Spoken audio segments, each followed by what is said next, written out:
Good afternoon বন্ধুরা।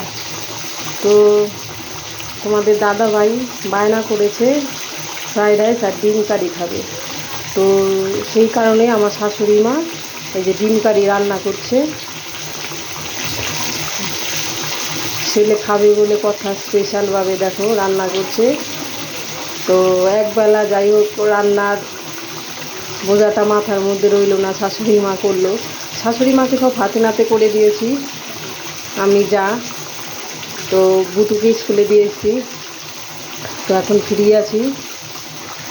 এই শাশুড়ি মা রান্না করছে ডিম কারি। তো বুতুর বাবা কাজে গেছে, আসবে 2:30টার দিকে। আসার পরে সবাই খাওয়া দাওয়া হবে একসাথে। ডিম কারি হচ্ছে।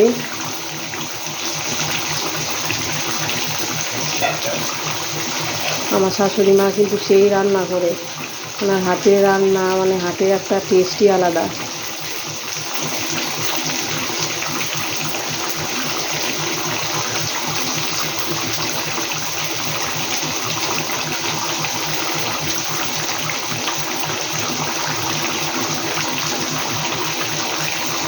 খেতে কিন্তু সেই টেস্ট হয়েছে, মানে হবেও, কারণ খেয়েছি আগে আরও। ঠিক আছে, রাখছি, টাটা।